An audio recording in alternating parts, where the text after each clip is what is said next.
Hi, I'm Reba Hervis, Artistic Director at Overshadowed Theatrical Productions. Welcome to this week's episode From the Wings. It's good to be not in the cold outside, right? Yeah. And you went to go see something, try to stay out of the cold recently. I did. I went to see the new movie, the remake of Mean Girls.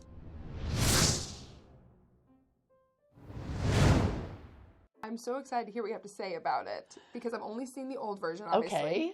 Haven't seen the Broadway like you have. Okay. So, let's talk about the difference between the original movie and the Broadway. Obviously, there's music, right? Yes.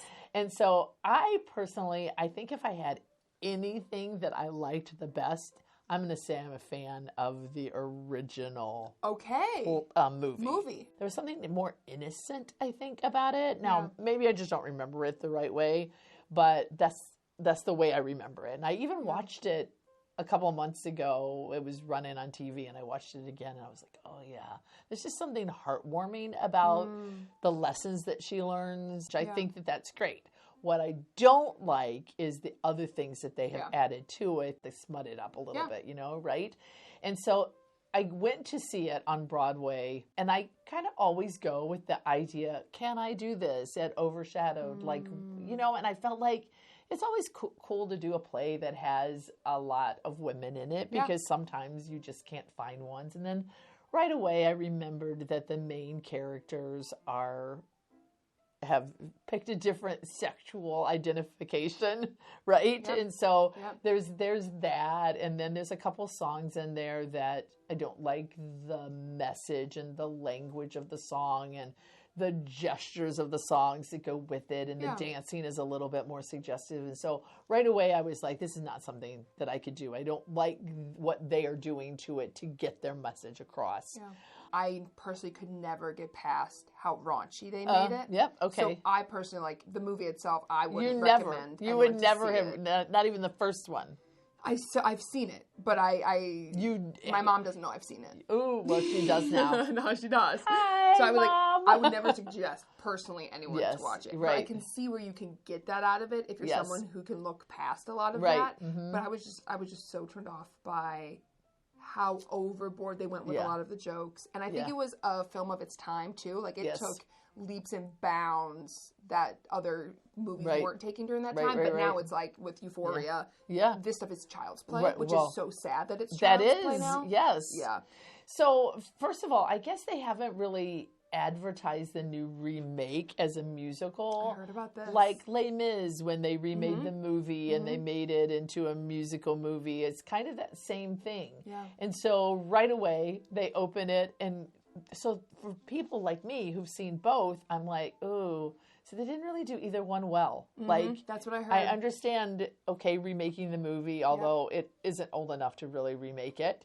And now we take a Broadway musical and put it in a movie. I understand that, but they didn't do it. It's like they cut some of the songs and they made them shorter and they changed that. And then the movie, they upped a lot of the sexual activity and the dance moves and things like that. Yeah. And I didn't, what was weird is that the singing was not great in some of the cases, but then in other cases, it was weird. It sounded like it was like dubbed.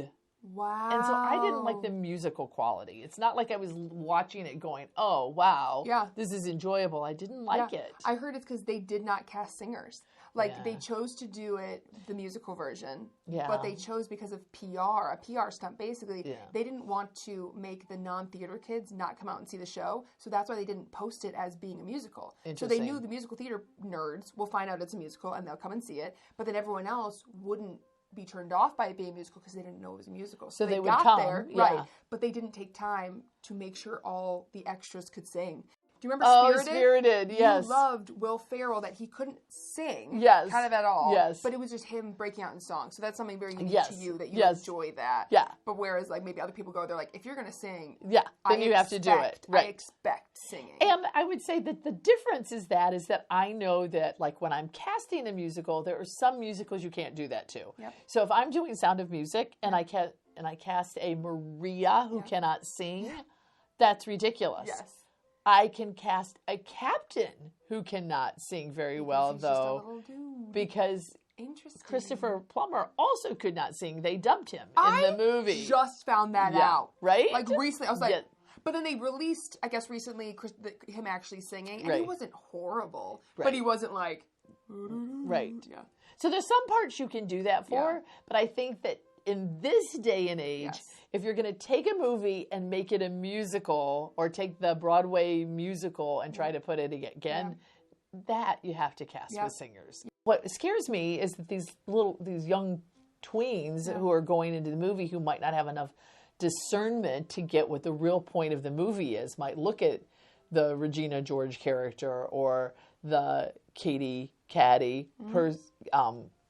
persona and say, well, look at her. She actually even became that as well, and she changed for it. And they may not get the message that, wait a minute, that ended up bad. She ended up getting hit by a bus, Regina George, and the Lindsay Lohan character lost everything. So, all of that. They may not even see that. They probably won't, because they don't critically think. Yes, and so instead they're looking at the girls who are all dressing in pink and being all beautiful, and, everybody loves them, and that's no excuse. It's like, I don't care if you're the prettiest girl in the whole world. You don't get to treat the rest of the world like scum. Amen. So, I just don't feel like there's anything good about it. It's like, not even artistically what I think it's even worth that it's worth it. And I think that there are cult phenomena that, like, everybody's like, oh, I want to watch Mean Girls. I want to do Legally Blonde. And there's they have these followings and there's a trend, and there's influencers who might be mean, and they might act like that on TV, and you're watching it and you get sucked in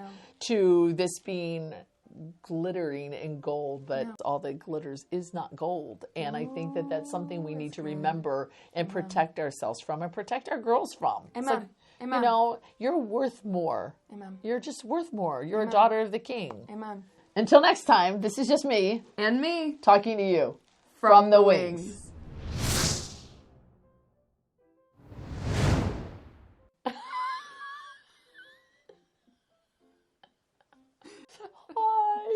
It's funny because we talk for so long, and then when it's time to do the video, can't do it.